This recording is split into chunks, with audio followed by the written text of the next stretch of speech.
ครับในแคว้นละนาโบราณนั่นมันกว้างใหญ่ไพศาลนะครับ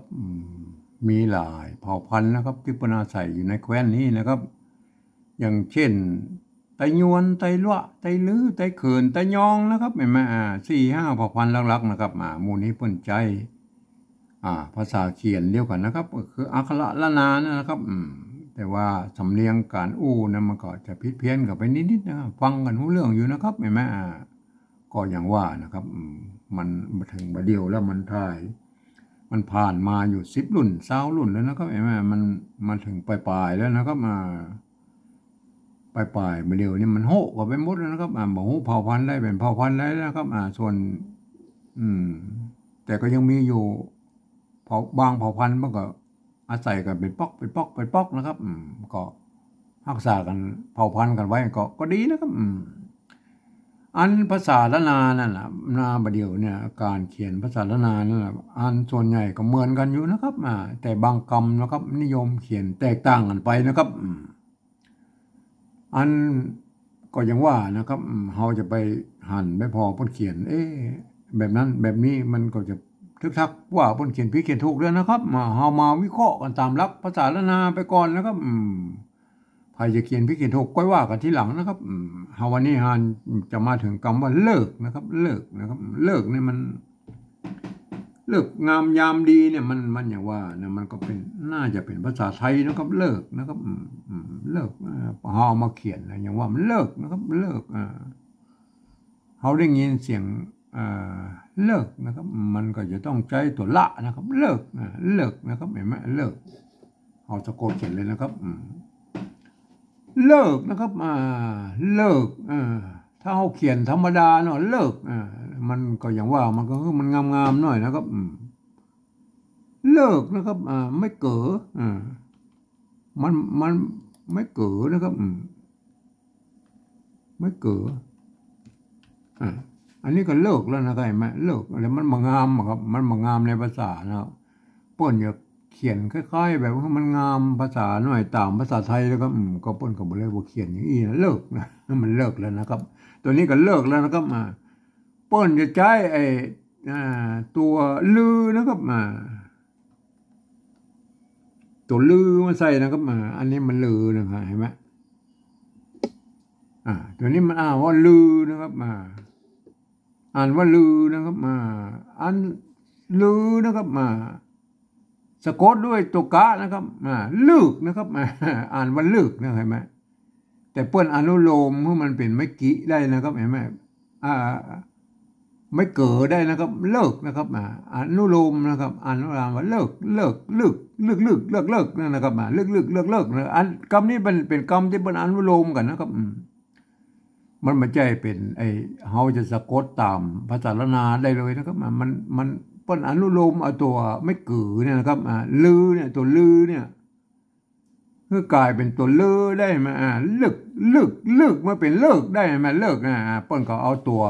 อันนี้เลิกมาเขียนอย่างนี้มันเลิกแล้วนะครับเลิกนะเปิ้นก็เอาตัวละตะนะครับมาเนี่ยก็ในโบราณมันก็มีเขียนนะครับเอาตัวละตะเอาตัวละตะมาให้มันเป็นตัวสะกดให้มันงามๆหน่อยนะไงแม่เลิกละตะนะครับมันเลิกละตะใช่ไหมป้นกับบอ่านออกเสียงละตะเพื่อใส่ไม่ตัวละห้ามไอ้ละตะตัวละตะนี่เห็นไหมมันถ้าเราอ่านแต่มันอ่านว่าลึกนะครับตัวเนี้ยลึกนะครับแต่อนุโลมให้มันเป็นไม่เกิดได้นะครับเลิกนะครับอนุโลมนะครับตัวนี้เป็นคำอนุโลมนะครับอันตัวที่2แล้วครับตัวที่2มันก็เขียนเหมือนกันนะเพียงแต่ว่าไอ้ตัว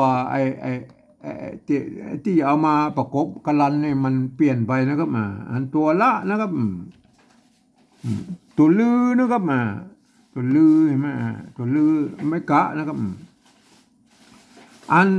เพื่อจะเอาสะมาเป็นตัวกะลันเนี่ยไหมตัวสะเสือเนี่ยไหมใส่กะลันเข้าไปหรือละห้ามเนี่ยไหมอันตัวที่2ก็เลิกนะครับไม่ใช่ก็เลิกนะครับจะเลิกก็อันเดียวกันนะครับเลิกนะครับเลิกนะครับอันตัวที่3เพื่อจะเอา สบนะครับละสบนะครับมาเขียนนะครับมาอย่างเงี้ยนะครับมาสะกดมาเป็นกะลันนะครับเห็นไหมสบนะครับ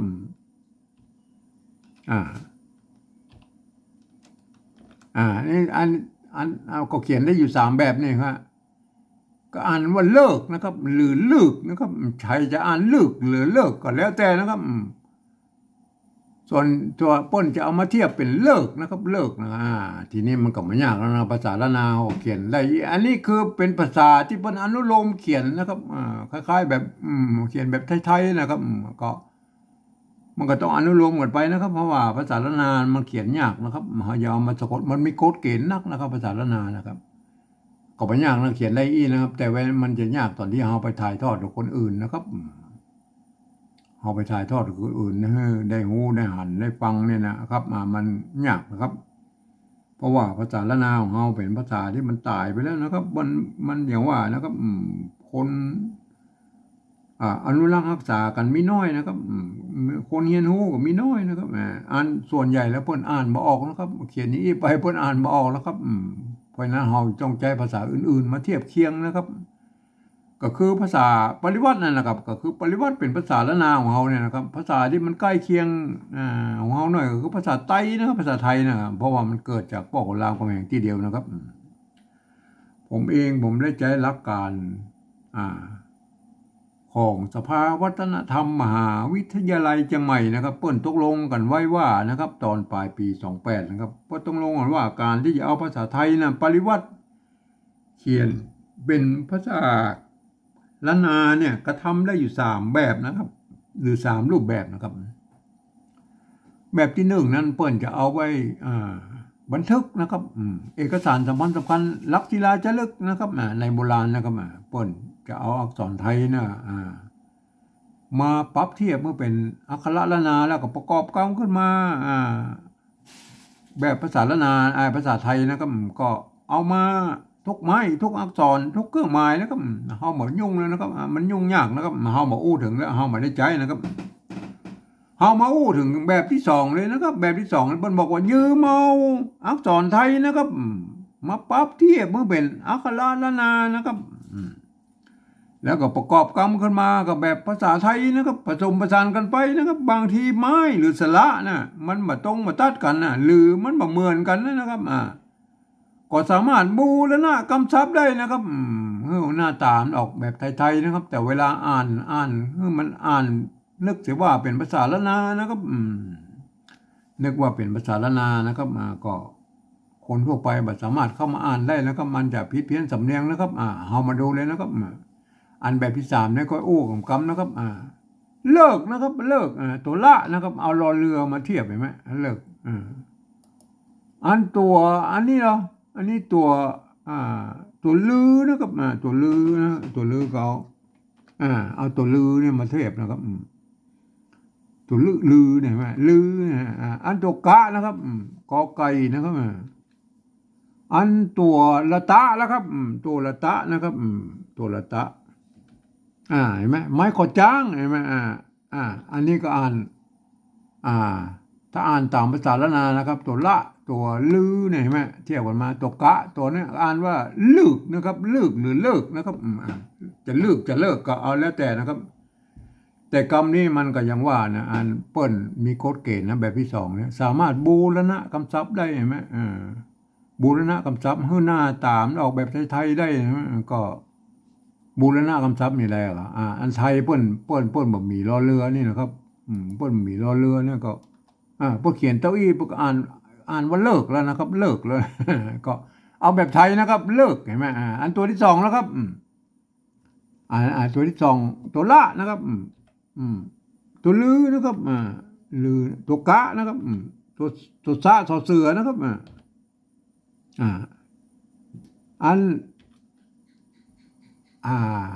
ละห้ามก็กะลันเห็นไหมอันนี้ก็อ่านว่าเลิกนะครับเลิกนะครับมาเลิกอ่านก็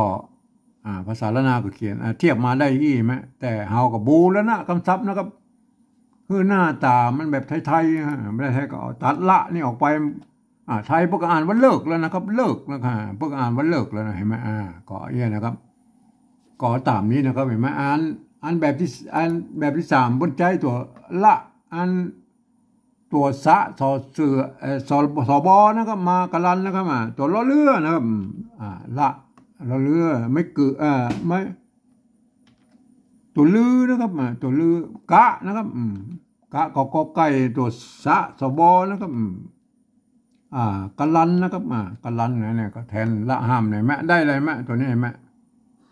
แต่บูรณะคำศัพท์คือมันหน้าตามแบบไทยๆนะครับก็คือเอาตัวละนี่ออกไปพวกอ่านว่าเลิกแล้วนะครับในไทยนะครับเห็นไหมได้เลยมาเลิกเห็นไหมเลิกนะครับเนี่ยอันนี้ได้เลยนะมะอันนี้บูรณะคำศัพท์แล้วนะครับมาใส่ตัวรอเรือตัวละรอเรือนะครับไหมไทยพวกอ่านว่าเลิกแล้วนะครับเลิกแล้วนะครับเห็นไหม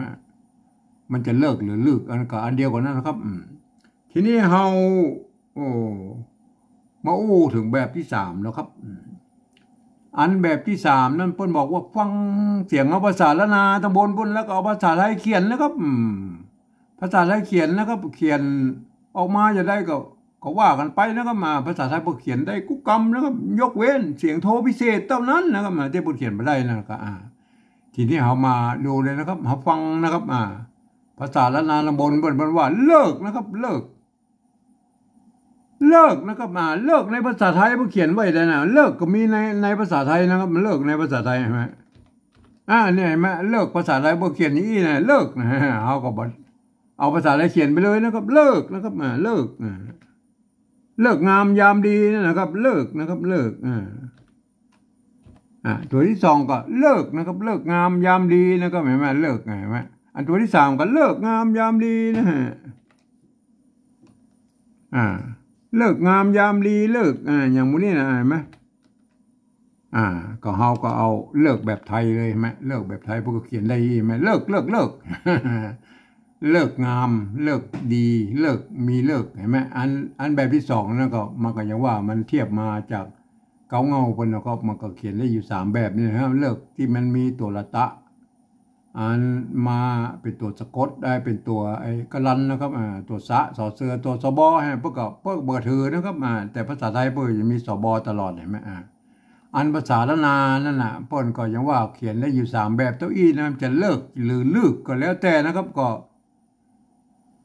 มันก็อนุโลมกันนะครับเมื่อมันเป็นเลิกนั่นนะครับเลิกงามยามดีนั่นนะครับขอไปศึกษากันนะครับวันนี้ผมขอบรรยายเพียงแค่นี้นะครับ